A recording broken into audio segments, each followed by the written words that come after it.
for the introduction to our new recurring segment, recommendations. Matt and Russ recommend the hits. Yeah, hey, we'll come up with a catchy title.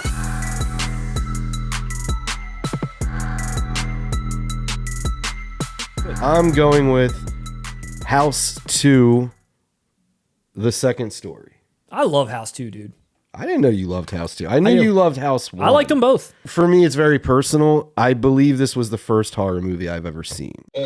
Now look, just go on out and play. That's it. There you go. But I was 6 when I saw this. I had a babysitter. It was my mom's friend watched me. She just left me alone in a room to watch this movie. I was scared, honestly, mostly of the Slim character, because the rest of it's corny. But I love what this movie is. It was, to me, the perfect first horror movie for what age I was, because it plays comedically. It's silly. I mean, it's even sillier than House 1. You're drunk. Like you mentioned, you watched this as a kid. I watched House 1 as a kid too and was scared by House 1. I'm about to say, House 1 hits funny, hard. Kind of. Yes, no, this doesn't hit hard. House 1 has like that Vietnam shit going on and all that. Right, you're taking... It's a little off-putting as a kid. Yeah, and House 2 has a pet caterpillar, cute little thing in it. And a fun grandpa. You better pack your ass in a suitcase and head for Panama. Oh, Gramps and a golden, is the man, like a glowing skull. Like, what's that guy's name? Yeah. I don't. Please pronounce his name for me. I always said Airy. Okay. I wish you were going to be like, I know it definitively because I've never been able to figure that out. He doesn't know it. Arye. He changes it daily. All right. Actually, the one part made me jump. You know when they're digging up Gramps in the part? Yeah. And they flip it off and his hand comes up and starts choking Jesse or whatever. As I grew older with this film, one thing I adore about it is that it stars Bill Maher. Hey, buddy, what's cooking in the kitchen? So funny. And I became a huge fan of Bill Maher when I was a teenager and all that. And going back, it's hysterical. I had a little crush on Amy Yazbek. She's in this. Oh. I adore it, man. And I have a funny sort of collector story about this purchase. If you notice, I'm holding up just the solo release of House 2. Mm-hmm. I'm not holding up the Arrow box set. House 1 does have that cool art with the hand ringing the doorbell. Yeah. Oh, dude, I have House 2 tattooed on me. When Arrow announced they were putting out the House set, in North America, it was only 1 and 2.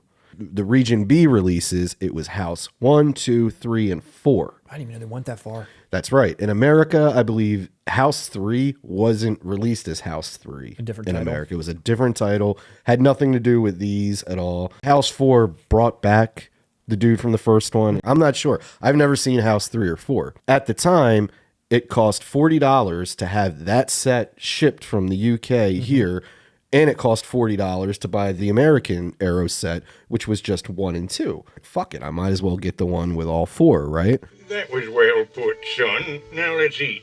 And it was region free. I don't know why they advertised it before it was released, but I knew it was region free. I'm not kidding. This thing went out of stock because of that dilemma, I guess. And dude, immediately, as soon as I got it, I'm looking at eBay. This set's going for like $200, $300. No kidding. And I'm looking at it like, damn, I really only want House 2.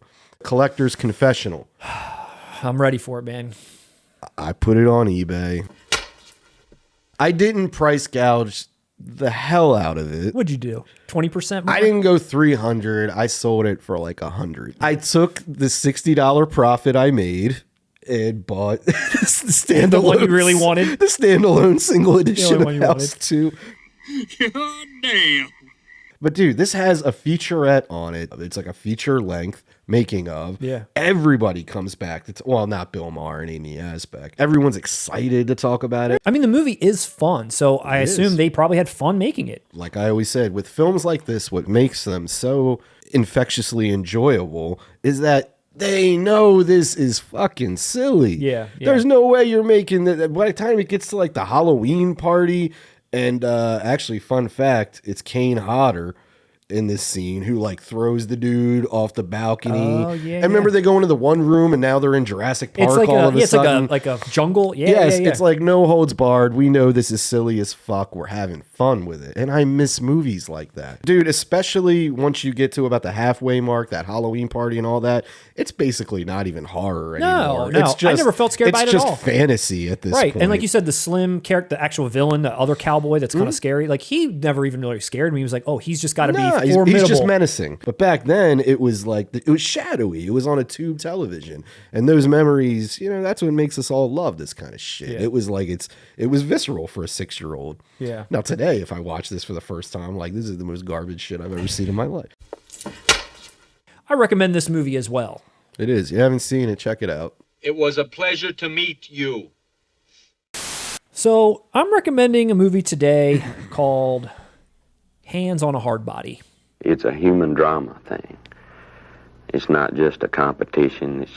It's not just a contest. It's human drama. So this is a documentary that was filmed and originally came out on DVD in 1995. And then I think later on, the actual filmmakers themselves created a website for this movie.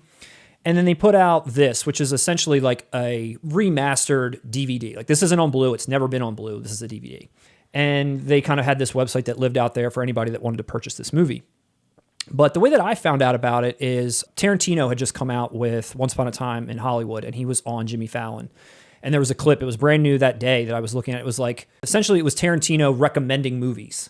And Jimmy Fallon was like asking him all these recommendations that he would have. And one movie that I would recommend to anyone, it doesn't matter who you are or what you like, is this movie, Hands on a Hardbody. It was a documentary that was done in Austin, Texas, and it was a movie called Hands on a Hardbody. Yes! I mean, I think it's one of the greatest documentaries ever made. If you commit to it, you're going to love it at the end. Yes, I totally agree. Yeah, that was your go. He didn't even really say too much what the movie was. He didn't even really set it up. He was just like, it's one of those movies where you start along on this ride with the people in this movie, and before you know it, you're completely invested, you're completely caught up and into how this thing is going to end. And I was like, that's good enough for me to at least research and look at. I mean, the guy's that passionate about it. He would recommend it to anyone. Favorite director. Let's check it out. So I found a copy online and watched it. And this movie, essentially, if you didn't know it was a real documentary, you would assume that it's a mockumentary. You would assume that this is put up, that not only the subject matter is fake, but the people that have been are involved are not real. They're actors or something. You would think right away this is just a joke. And let me just set it up briefly. So the title, it's called Hands on a Hardbody. And back in the 90s, some Texas town, some car dealership in Texas, they put up a car as a contest to come down and you could win this car. But the way that you win it is they would draw 12 names out of a hat of anybody that was interested. Those 12 people came down. They had to put one hand on this car. And whoever was the last person to take their hand off the car wins the car. It's like a movie that I once saw. It's called Highlander. And at the end, there can only be one. This contest had run before in years prior, and it goes for hours, nearing 100 hours in some cases. I think one of the prior ones they discussed went on for 102 hours. That's like the record. Breaks are 5 minutes every hour and 15 minutes every 6 hours. When the whistle's blown again, you must have your hand on the truck. If you're 2 seconds late, you're out. And it's just phenomenal. I mean, it just is. It's one of those things where, like I said, you would think that it was fake because some of the people involved are just so funny. The guy who's on my shirt, we love this movie so much. We had these shirts printed a long time ago. That's Benny. He's like the hero in a way of this film. He is the touchstone. I keep him close to my heart, as you can tell. May I interject for a second? You may. Benny would be, if this was a fictional faux documentary done comedically, Andy Samberg or Will Ferrell would be playing him. The only way that I can be beaten, as far as I'm concerned, is if there was someone that had just got out of the Marine Corps. The cocky bravado, and he's a real dude, and that's yes. and some of these characters, they're so easy to poke fun at. Like almost all of them, they do interviews with them prior to, and some of these people are just so laughable. But the great thing about this movie is like Tarantino said, you're in it for 10 minutes and you start to really care. Like these people, in a way, are undergoing an ordeal, and I even say a traumatic experience. It became a part of my life that I'll never forget. It was the best experience I ever had in my life. The best feeling I've ever had. Of course, I won. The best feeling I've ever had was winning that truck. You're up for 100 hours straight, no sleep at all, just standing there with your hand. And it becomes, as they mentioned in the movie, mind games. Things start to kind of play tricks on you. Did I hear something? Am I hearing voices? People are losing their sanity. You experience a great camaraderie with these people because they have been through this. They've been there. They know what it's like. you really just start to appreciate these individuals and who they are and the bond that they all form. They form such a unique bond that I'm also forming with them. It was very refreshing, to say the least. And I will say that when the ending rolled around, I actually got pretty emotional. I might have even squeezed a tear out a little bit just in how it concluded. Not that like necessarily like I was the person I was rooting for won or anything, but just the way that the story concluded was very nice. It was very sweet. And I would also recommend this to anybody at all. And I think one of the things that I really, again, look back to having only seen this movie recently is like where we are as a society, how there's a lot of warring factions and, political ideologies and all this stuff. And, everybody's either this team or that team. When you look at this group of people, if this was modern day, these people would be screaming at each other, hurling insults, really degrading each other because this is a contest and, I don't like you or how you look or what you stand for. There'd be political stuff probably involved. Every single one of these people are different backgrounds, creeds, races. Some of them are really trashy. Some of them are like just fairly normal. They're all getting along. They are all supporting one another. It's not like cutthroat. It's really like wholesome in a way. And I really appreciate that. I agree 110%. I was going to use the word wholesome. Yeah. And I think that's why Tarantino said I would recommend it to anyone. Absolutely. And I agree with you on everything you said. It's beautiful.